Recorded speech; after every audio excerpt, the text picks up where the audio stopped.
I think it's safe to say Subaru got pretty lucky here.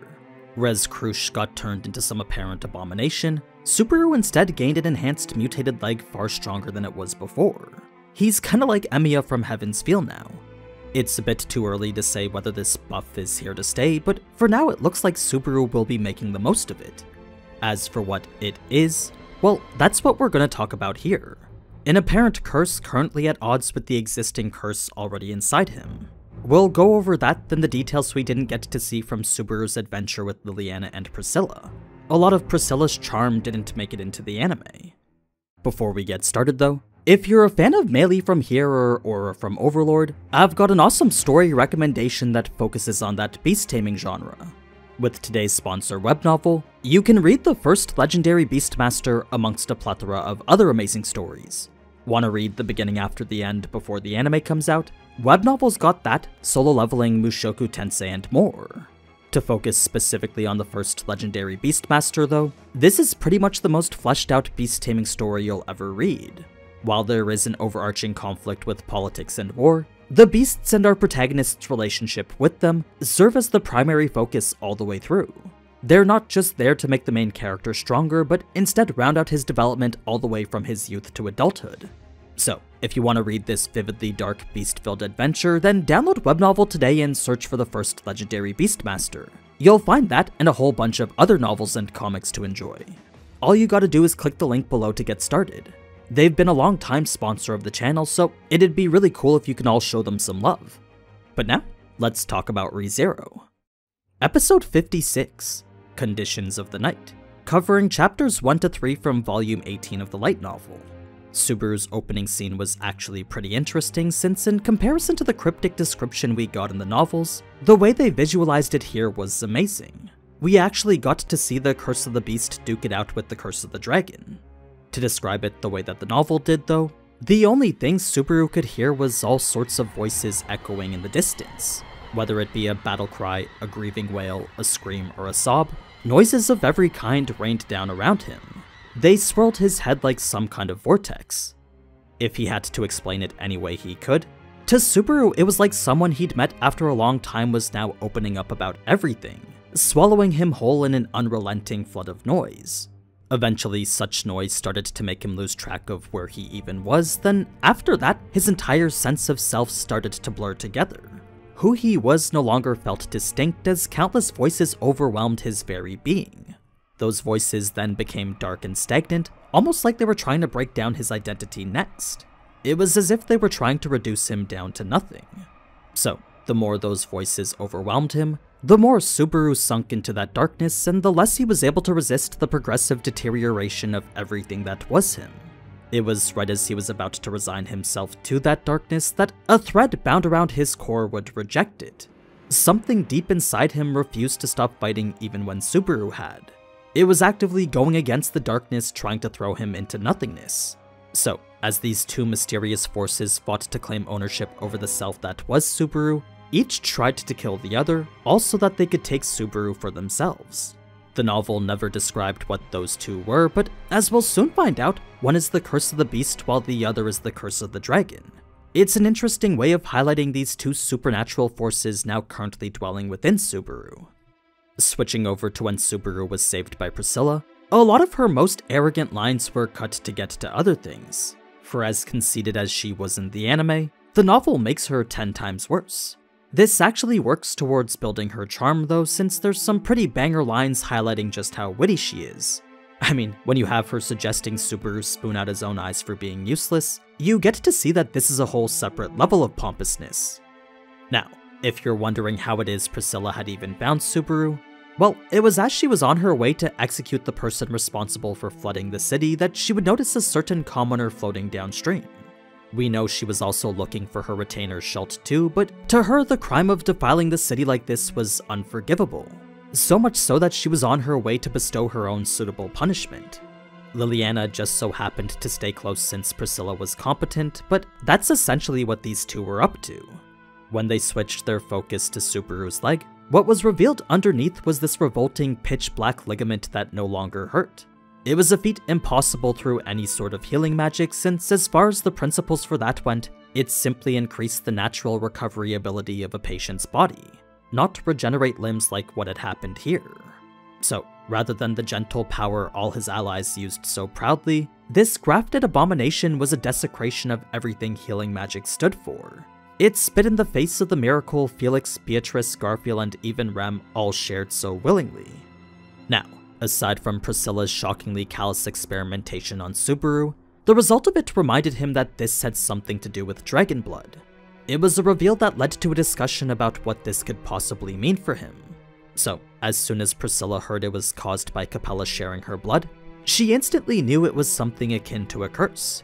Reason being that, from what she knew from ritual practitioners up north, a rite such as this was actually quite common for curses. Whether it was a curse or not though, if this was in fact the same dragon blood Liliana mentioned in her song, the miraculous nature of it made it seem like it could do anything. As for the other great treasures the Holy Dragon left alongside it, they were mentioned to be the Dragon Tablet and the Covenant, two lore-heavy concepts I'm sure we'll see more of in the future. To keep the focus on Subaru though, the fact his neck didn't heal the same way that his leg did put into question just how much of a treasure the dragon blood really was. Like, if this was all it could do, then Priscilla couldn't help but mock the legend this sacred dragon was supposedly known for. This was an insult Liliana didn't take too kindly, since despite her non-confrontational nature, mocking the dragon was unacceptable. As a bard whose job was to sing and preserve the legends of the past, the Holy Dragon, who had the greatest legend of them all, was pretty much their biggest benefactor. It was essentially the one thing keeping them all employed. It's for that reason such slander wouldn't be tolerated, so in order to get Priscilla to retract her words, Liliana would request she cut off Subaru's head immediately. Since all this was just a simple matter of disbelief, to prove Priscilla wrong and verify the veracity of the dragon blood's power, all she needed to do was watch the dragon blood reattach Subaru's head to his body. Obviously, Subaru objected, but an interaction like this was a nice comedic moment after all that intense stuff with Capella. That said, the main thing to take away was that healing was limited to Subaru's leg. Whether it's because of true dragon blood remains to be seen, but this wasn't the time for experimentation. Now, when discussing the flood the archbishops supposedly used as punishment, if it was in fact meant to be retaliation, then Priscilla found it to be rather half-hearted. If these archbishops were even half as evil as everyone made them out to be, then she was fully expecting something even more despicable. The fact that this was all they did, though, indicated to her that they likely valued their demands far more than causing suffering right now. Even so, at the end of the day, this still was another one of Subaru's failures. Had this been a younger version of himself, then back-to-back L's like this would have made him fall into despair for sure. I mean, he'd died to Sirius 3 times over, let Amelia get kidnapped by Regulus, had Beatrice fall into a coma, got toyed with by lust, then let the city be flooded out of retribution for his own actions. So to him it was truly pathetic how little he'd accomplished. It's even after all that though that Subaru was still committed to pushing forward. If he was to compare it to what he went through during the witches' trials, all this was still nothing. It wasn't nearly enough to make him give up yet. That's when the three of them would get jumped by demi-beasts, which were a fundamentally different type of monster from demon beasts. As incomplete monsters from birth, it was only fitting to refer to them as such. Combine this with their inherently flawed designs, and what you get are creations made as if to mock the living. Their obvious defects were a clear indication that this was what their creator was going for. Luckily, this meant they were usually missing one or more of their senses, so that made dealing with them a whole lot easier. That said, they were still formidable enough monsters to take out civilians. So it was after Priscilla eliminated them with unexpected precision that there was a cutscene involving Subaru finding a civilian. He would rush over and perform the first aid Clint had taught him, stopping the bleeding and creating a splint for him. He would then carry this civilian back to a shelter, bringing us to this crucial scene with Liliana. A quick interesting thing to note before that though is this peculiar statement Priscilla made to Subaru before the shelter. He didn't understand what she meant by it, but I imagine it's because he has a tendency to show up when it matters most. Like, if not for being saved by Priscilla or even coming across this injured civilian, Subaru never would have been able to find out that Sirius's authority was affecting everyone in the city. As for when he figured that out himself, The first hint was the frustration he started feeling towards Priscilla's indifference here. Since she was clearly unaffected by everyone's suffering, that level of disregard just didn't sit right with him. Her arrogant self-confidence had become so unbearable that all he wanted to do now was rip off the mask that she was hiding behind. This obviously wasn't how Subaru normally felt, so that ultimately led to his realization that this was wrath. If you're wondering why Priscilla remained unaffected herself, well, her ego was so strong and sympathy for others so non-existent that to Subaru he felt the sharing of emotions was practically impossible for her. It was the only reasonable explanation that could justify her resistance to it. Now, seeing it affect all these people down here also helped Subaru realize his understanding of it was far too simple. What I mean is that before, Sirius explained her authority as a power allowing people to understand each other, but after seeing this, Subaru knew it was a power that forced people to isolate themselves. With the way its resonance strengthened when more people were around, it was only natural people would start to avoid each other once fear and unease took over. So if the first instinct of everyone was to remain alone, then there was really no fellowship behind Sirius's power at all. Luckily, Liliana's music resonated with people's very souls, stealing their hearts back and returning it to them. It was a power she was well aware she possessed, making it extremely convenient that Priscilla just so happened to be going from shelter to shelter. This left Subaru with a whole new sense of motivation, since by knowing he could trust these two to defuse the situation at all the shelters, it allowed him to focus on taking on the main problems.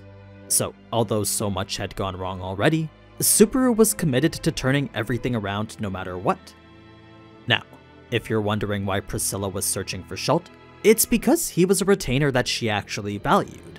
Al she knew could take care of herself, but Schult was someone she felt personally responsible for. His charm was also something she deemed irreplaceable, so finding him was on the top of her list of priorities.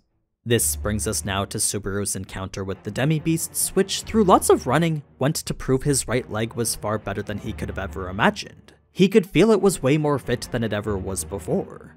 In fact, when a beast had cornered him and charged right at him, Subaru was actually able to jump right over it. Unfortunately, he'd get surrounded by two more, but that was when Julius would intervene to save him. A little recap would then piece together how the fight went on his end, finishing up with the flood providing the opportunity for escape. Based on how the fight was going prior to it, the flood was really more of a blessing than a hindrance. Reason being that it's highly likely they would have incurred casualties had the fight gone on longer. So this was yet another instance where the flood seemed rather odd, adding to the mystery behind who could have possibly done it. It was just super weird since there were far more benefits for them than there was for the witch cult. Fast forward now to City Hall, and Felix's breakdown would be far more emotional than what we saw. Ricardo had actually had to hold him back, even bare his fangs since Felix's abuse was unacceptable. Felix would then drop to the ground and claw the floor, all while verbally abusing Wilhelm and Ricardo. It was after this that self-loathing would overcome everything else, since if his healing was useless in the time that it mattered most, then what was the point of having all this power to begin with? To him, being the country's best healer meant absolutely nothing right now. It was a title that probably just made his burdens even heavier. If he couldn't even save the person that was most important to him, then Felix couldn't help but feel worthless. He and everyone else couldn't do anything but regret their own weaknesses right now. Julius was no exception either, since his failure weighed heavily on him too. By not being able to defeat the opponents Subaru trusted him to take care of, he was being a lot more apologetic and even anxious. It was so apparent and so out of character that both Subaru and Ricardo would have to scold him. Such words made Julius wonder whether Subaru even knew what fear meant at all, to which Subaru would state his mindset is because he did know fear. He knew it all too well, and it's for that reason he worked hard to ensure he'd never experience it again. So, despite Subaru being painfully aware of everything that went wrong, it's his reflection on those failures that make it possible to keep moving forward. Reason being that, to him, the scariest thing in the world was losing the connection shared with someone precious. To no longer be able to wish for the same experiences they once envisioned together before, well, that was far scarier than anything else. So long as there were still things that they could do, Subaru told Julius that they just needed to keep trying. All messing up meant was that they needed to make up for it by taking action. One failure shouldn't be enough to stop any of them. This would be where Subaru would start his conversation with Anastasia, but considering the massive chunk that was left out from that, I'm gonna combine that with Amelia's scenes for a part 2 video. The key thing I want to focus on to end this one is the exaggerated feelings each character displayed as soon as Subaru entered City Hall.